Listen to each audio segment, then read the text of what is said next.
So I didn't think I was going to change my TBR again, but I feel like this is necessary because this really started to stress me out. But I decided to DNF Such Big Teeth. I was just not invested enough in the story, and I was just forcing my way through the book, and I really don't want that energy right now, especially for the readathon. I am going to pick this back up after the readathon, but right now it's not the right book to read. And instead, I'm going to read My Riot, and I got this graphic novel off of NetGalley.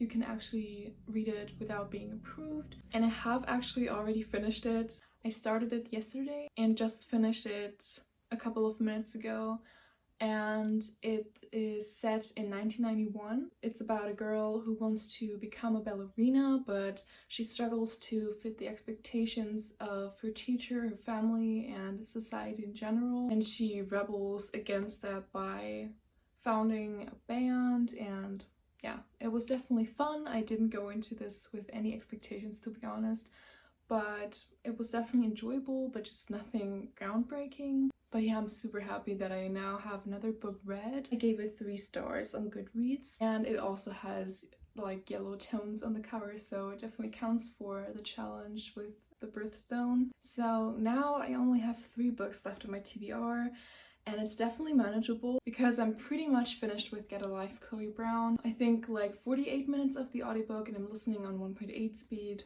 So I'm finishing this immediately after I film this clip. So far it's between a 3-star and a 4-star. I really have to think about books and sit back kind of to give them a rating. So I am on page 267 of Children of Virtue and Vengeance. So I have a little over 200 pages of this that I have to read, so I think this is definitely possible.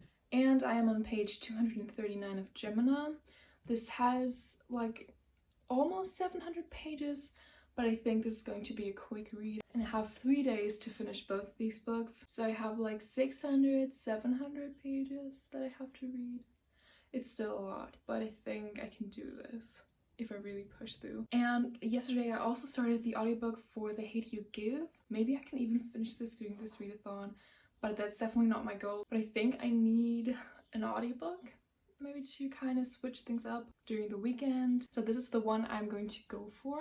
And I really wanted to do the Racing to Read book tag. So I'm just going to quickly give you my answers for these questions. Warm up, a book that stretches your mind. So I just went with a book or books that made me think a lot.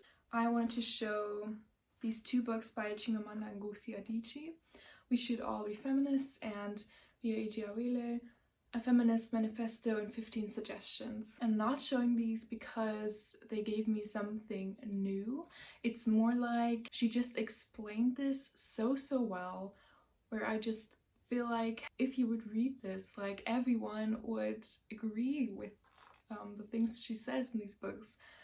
And that's why I feel like so many more people need to read these books.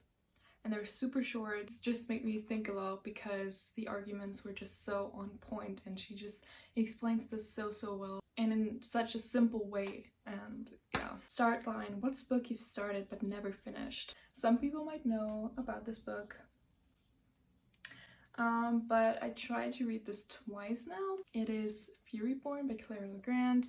I just never could get past the 30-page mark. I think the problem was that I listened to the audiobook and that it was kind of info dumpy in the beginning, so I just gave up on it. But we're actually doing a buddy read for this, and Rowan from Rowan Reads loves this trilogy. I feel like the buddy read is definitely going to improve the experience, and I'm hoping I'm going to love this. Sprint, a book you read really quickly. So if you've seen my readathon and Becca's Bookopoly-thon reading vlog, you might know that I read the Trevor Noah Born a Crime book in Becca's Bookopoly-thon in 48 hours, and it is kind of short. It was like a little over 300 pages, but I just read this so quickly because this is so interesting and so many more people need to read this. In yesterday's vlog I showed you unpacking this book, but I actually read the young adult version, so I'm super excited to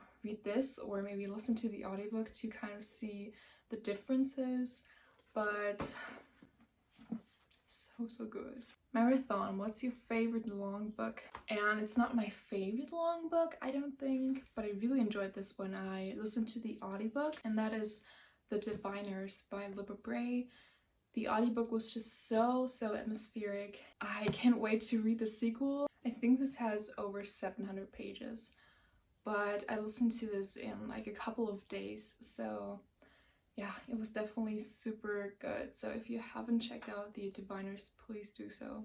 Hurdles. What's a book that had ups and downs? So I think the question is meant to be like, oh, I like this book, then I didn't like this book, but I'm going to go with a book that I really loved. It was just that, yeah, sometimes it was kind of like slower and then it would pick up again. But just the ending, so many twisted turns. This was a roller coaster to read. God's Grave by J. Kristoff. Oh my god. I need to pick up Dark Dawn. Finish line. What's a book you were proud to finish? Honestly, anything I read in school.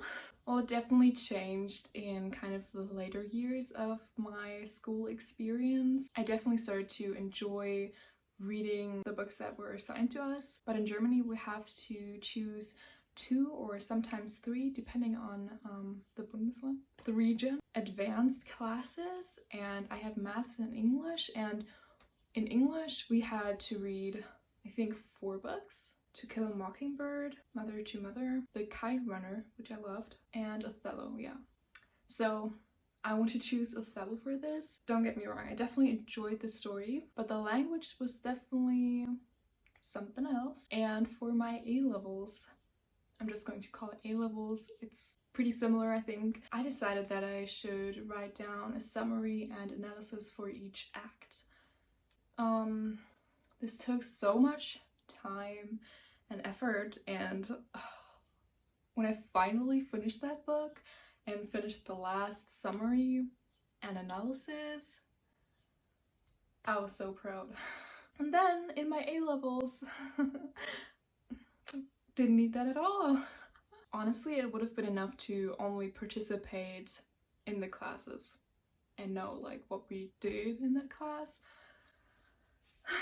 So don't get me wrong, like the focus is definitely on the language, but we were never like really trained in the language, but the language is 60% of the overall mark. Yeah, it didn't really matter. Anyway, I'm rambling now. Gold medal. Best book you've read during a readathon. And once again, I can't choose. I read both of these during the Owls readathon in April, and I mentioned both of these in my mid-year book freakout tag as my best books so far. That is The Seven Husbands of Evelyn Hugo, obviously, and this German book called Effi liest bei Anna Moretti. And I'm so happy that I read both of these books, and I love them so much. Participation ribbon, an underrated book you wish got more attention. Once again, I'm going to show you Pan's Labyrinth. Y'all, you're missing out if you're not reading this. The audiobook is so atmospheric, the book is so atmospheric. Just read this book, please, and do yourself a favor. But yeah, that's all for this tag. Thank you for watching. I hope you enjoyed this kind of little tag thing. So, I didn't do any physical reading up until the reading sprint at 4 o'clock. At 4:30 we had a break and your girl fell asleep. And I slept until 7 o'clock. I really am exhausted at this point, but now on page 290 of Children of Virtue and Vengeance, and I want to get to page 350 in that, and then page 300 in Gemini. So I'm manifesting this now. Last time it worked as well. But yeah, I'm going to end this vlog now. Honestly, if you're still watching these vlogs, thank you. But yeah, I hope you enjoyed, and don't forget to subscribe if you aren't already, and give this video a thumbs up if you liked it, and I'll see you in my next one. Goodbye, guys.